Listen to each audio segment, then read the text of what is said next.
ልማዱ ነው። ሴቶቹ ቪዲዮ እየቀረጸ ያስፈራራ ነበር። አምራንንም እኮ እንደዚህ አድርጓት ነበር። በቃ የድሮ ኤርሚያስ ተመለሰ ማለት ነው። ሰማ ነግባ ወይዘሮ ዝናሽ ይቅርታ አድርግልኝ። አቶ ተሰማ ምን ግን እባክህ ተነስ፣ አይገባም።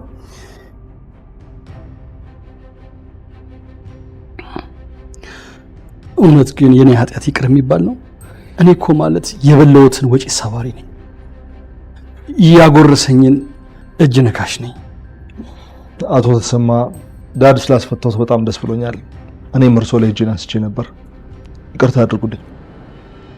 አያ አይደለም በዳህ አንተ ብቻ የሆንክ ቢመስልህም ሁላችንም እርስ በርስ ተበዳድረናል። ዋናው ግን በይቅርታ ወደ ልቦናችን መመለሳችን ነው። እባክህ ላይኩን አሁን የኤርሚያስን ጉዳይ አቆየው። አቶ ተሰማ እኮ ቤተሰባችን እንደ አዲስ የተቀላቀለ እኮ ነው። አባዬ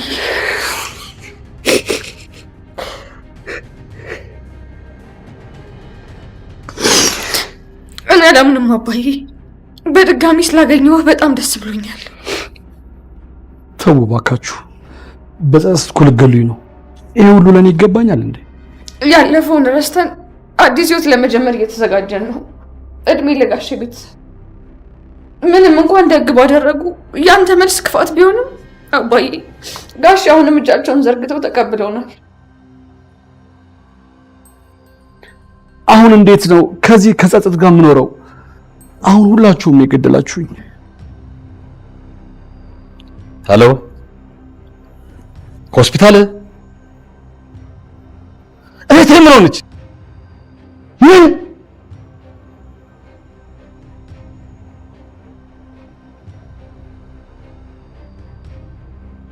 ሁልጊዜም ቢሆን ችግርና መከራ የማያጣው የለይኩን ቤተሰብ አንድ ምሽት በጋራ ሆነው ጥሩ የቤተሰብ ጊዜ ማሳለፍ ቢችሉም በነጋታው ግን እንደተለመደው ድብልቅልቁ ወጥቷል። ዝናሽ በንዴት ገፍትራ ወድቃ ድንጋይ መቷት ሆስፒታል የገባችው ሮማን ፓራላይዝ ሆና ሰውነቷን ማዘዝ ተስኗት ለጥቂት ቀናት ብትቆይም ነገር ግን አሁን ከተኛችበት ሆስፒታል ተደውሎ ለለይኩን አንዳች አስደንጋጭ ነገር ተነግሮታል። ምን የተፈጠረ ይመስላችኋል? ሮማን ሞታ ይሁን ወይስ ከሆስፒታሉ ወጥታ ተሰውራለች? ሐሳባችሁን ኮመንት ላይ ጻፉልኝ። ከዚህ አስቀድሞ ኑሐሚን አባቷን ለመጠየቅ ወደ ጣቢያ ሄዳ ማውራት ይጀምራሉ። እሱም በሀፍረት አንገቱን አቀርቅሮ እንዴት ብዬ እንደማይሽ ግራ ገባኝ እኮ ልጄ፣ አንቺ ልክ ነሽ፣ እኔ በፍጹም ያንቺ አባት ልሆን አይገባኝ ብሎ ሲላት እሷም ታውቃለህ አንድ ቀን ይህንን የጸጸት ፊትህን አያለሁ ብዬ አስቤ ነበር፣ ነገር ግን እንደዚህ ፈጥኖ የሚከናወን አልመሰለኝም ነበር ስትለው ተሰማም ለጥፋቴ ይህ ቃል እንደማይመጠን አውቃለሁ፣ እባክሽ ይቅርታዬን ተቀበይ። ሌላ ሰው ሆንኩ ጭራሽ ከዚህ በፊትም ማላቀው ሰው። እኔ ራሴ ለምን እንደዚህ እንደሆንኩ አላውቅም። ገንዘብ ሳገኝ የመጀመሪያ አይደል፣ ግን ያ ስሜት በውስጤ እንዴት እንደተፈጠረ ለራሴ እንቆቅልሽ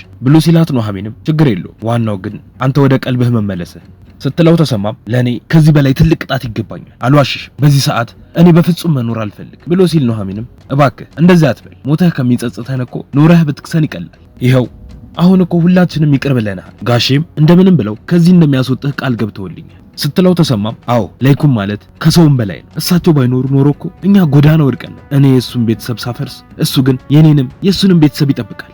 ጭራሽ ብሎ ይኸው አሁን እኔን ነፃ ለማውጣት ደፋ ቀና እያለ ብሎ በሐዘን ስቅስቅ ብሎ ማልቀስ ሲጀምር ኑሐሚንም አጽናንታው ወደ ቤት ተመለሳለች። የዛኑ ቀን ማታ ኤሚል ለኤርሚያስ ደውላ ማውራት ይጀምራል። ሄሎ ኤርሚ ምንድነው ጫጫታው? ውጪ ሆነህ ነው እንዴ ብላ ስትጠይቀው እሱ ባክሽ ቤት መሆን ደበረኝ ዘና ለማለት ብዬ ነው የወጣው ብሎ ሲላት እሷም ስለዚህ ካሁን በኋላ ማምሸት ጀምረሃል ማለት ነው ብላ በድጋሚ ትጠይቀዋለች። እሱም ነገሩን ቀለል አድርጎ እንደ ቀልድ እርሶ ከተቆጡማ በጊዜ ወደ ቤት ይገባሉ ብሎ ሲላት እሷም ዛሬ ቤታችን ውስጥ የቤተሰብ ራት ተዘጋጅቷል፣ ብንችልና እዚህ አብረን ብንሆን ኖሮ ደስ ይለኝ ነበር፣ ግን አልቻለም፣ አባዬን ደግሞ ላናገረው በጣም ፈራሁ ብላ ስትለው እሱ ግድ የለም ሌላ ጊዜ ስንገናኝ በደንብ አድርገሽ ትክሽኛለሽ ብሎ እያላት ባለበት ለይኩን ወደ መኝታ ክፍሏ ሲገባ ስልኩን ትዘጋዋለች። እሱም ይቀጥልና ከማን ጋር እያወራሽ እንደነበረ መቼም ግልጽ ነው አይደለ ብሎ ሲላት እሷም አባዬ እባክህ ኤርሚያስ እኮ በፍጹም አንተ እንደምታስበው አይነት ሰው አይደለም ብላ ስትለው እሱም አውቃለሁ ልጄ፣ አክስትሽ ምን ያህል አወናባጅ እንደሆነችና ኤርሚያስ ላይም ያላትን ቅያሜ ያውቃለሁ፣ ግን ያቺ ልጅ ማን ናት ብሎ ሲጠይቃት ኤሚም የልጁ እኮ እናት ናት፣ ግን ለምን ስለሱ እንደዚህ እንደምታወራ አልገባኝም። በእርግጥ ሁልጊዜ በእኛ ትቀናለች፣ አሁንም ድረስ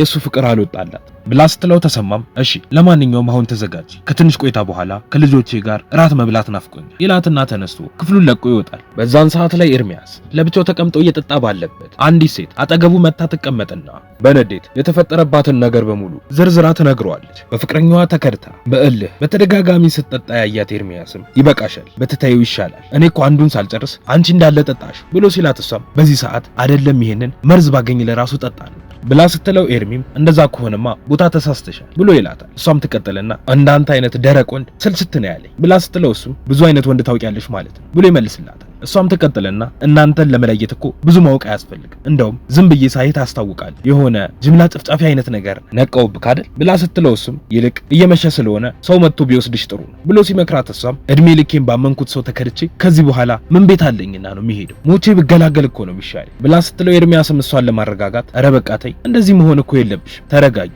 ብሎ ሲላት እሷም ተረጋጊ አትበለኝ፣ ተመልሼ ወደዛ ቤት አልሄድም፣ ይልቅ እዚህ አልጋ ካላቸው ጠይቅልኝ ብላ ስትለው እሱም አልጋማ ይኖራቸዋል፣ ወደ መኝታሽ ሄደሽ ብታርፊ ነው የሚሻልሽ፣ ይልቅ እኔ አሁን ስለመሸብኝ መሄድ ይኖርብኛል ብሎ ሲላት እሷም ይቅርታ ገና ዛሬ አውቄ ብሶቴን አወረድኩብህ አይደለ፣ ዝም ብዬ ተናድጄ ምንም ሳሊዝ ነው የወጣሁት፣ ከቻልክ አልጋውን ያዝልኝና ነገ ከፍልሃል ብላ ትለውና ከመቀመጫው ላይ ተነስተው ወደ መኝታ ክፍሉ ያመራሉ። በዛን ሰዓት ላይ የለይኩን ቤተሰቦች ሁሉም ተሰብስበው እራት ከበሉ በኋላ ማውራት ይጀምራሉ። ለይኩንም ይቀጥልና ይሄንን የደስታ ቀን ለማደፍረስ ብዙ ሰዎች ጥረዋል፣ ግን አልተሳካላቸው። ይኸው ዛሬኛ በአንድነት ሆነን የፍቅር ማዕዳችንን እየበላን ነው ብሎ ሲል ናሆምም ይቀጥልና እውነት ነው፣ እስቲ አንድ ላይ ሆነን ደግሞ የመጣብንን ጠላትን መክተው ችግራችንን መክተን ማሳለፍ ያቃተን እኮ መለያየታችን ስለበዛን ብሎ ሲል ኑሐሚንም ትቀጥልና በተለይ የኛ አይነት ቤተሰብ የለመደው በአንድ ላይ መስራትና መኖር ስለሆነ አንድነታችን ያምርብናል ብላ ስትል ዝናሽም ተቀጥልና እዚያ ያደረስነውን ቤተሰብ የማስቀጠል ኃላፊነት የናንተ ነው፣ ያ ማለት ግን እንተዋችኋለን ማለት አይደለም። በተረፈ ዛሬ በጣም ደስ ብሎኛል፣ በዛውም ልክ ከፍቶኛል ብላ ስትል ኤሚም ምን ነው እማዬ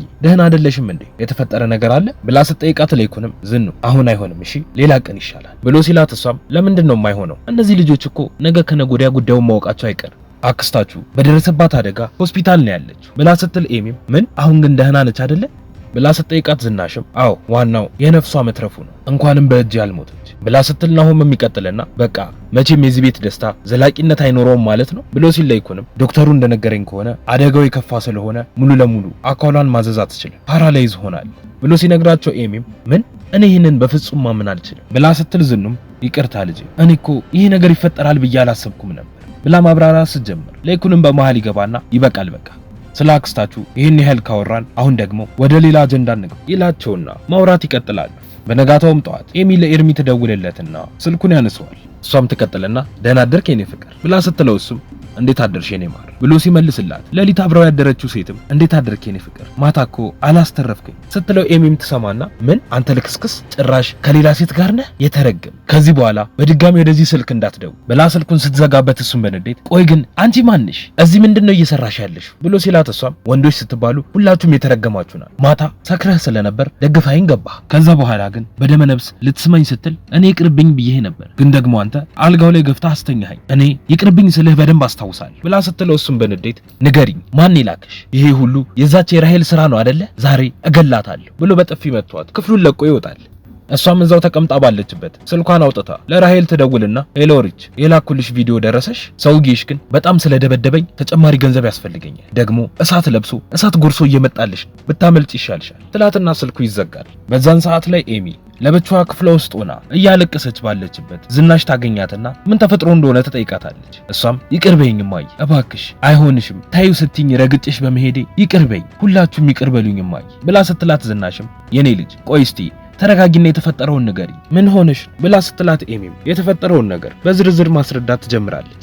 ዝናሽም ሁሉንም ነገር ከሰማች በኋላ እንደምንም ማረጋግታ አሳምና ወደ ሳሎን ይዛት ትወጣለች። ኤሚም በንዴት እንዲሁም በልህ ስሜት ውስጥ ሆና ድጋሚ ተቀይሯል ብዬ ከሱ ጋር አዲስ ህይወት ለመጀመር እያሰብኩ ነበር ብላ ስትላት ዝኑም ሁሌም እንደምልሽ አንቺ ገና ለስላሳና አንድ ፍሬ ልጅ ነሽ ብላ ልታጽናናት እየሞከረች ባለችበት ኤርሚያስ በድንገት ወደ ቤት ይመጣና ይሄውልሽ የሚሆነው ነገር ሁሉ አንቺ እንዳሰብሽው እኮ አይደል እኔ ያቺን ልጅ በፍጹም አላውቃት ብሎ ሲላት ኤሚም ያደረግከውን አድርገ ጭራሽ ልትዋሸኝ ስትሞክር ትንሽ እንኳን አታፍርም በጆሮዬ እኮ ነው የሰማሁት ቆይ እንደዚህ አይነት ክህደት እንዴት እኔ ላይ ትፈጽማለህ ብላ ስትጠይቀው እሱም እርግጥ ነው ልጅቷ ትናንትና ማታ እኔ መኝታ ክፍል ላይ ያደረችው ብሎ ሲል ኤሚም ንግግሩን ታቋርጠውና ምን ጭራሽ እኔ ጋር አድራለች ብለህ አፍህን ሞልተህ ስትናገር ትንሽ እንኳን አታፍርም እውነትም ድፍረትህ ልክ አልፏል ሁሉንም ነገር በጆሮዬ ስላረጋገጥኩ ምንም ማስረዳት አይጠበቅብህ። አሁን ከቤት ይውጣል ብላ ካለችው በኋላም ነው እሱም በንዴት ሪችን እንደሚገላት ዝቶ ከቤቱ ይወጣው። ሪች ኤርሚያስ ጋር ልጅቷን መላክ ብቻ ሳይሆን ቪዲዮም ማስቀረጻ ለለይኩን ልካለታለች። እዛ ቤት ውስጥ የተፈጠረው ይህም ብቻ ሳይሆን ከሆስፒታል ተደውሎ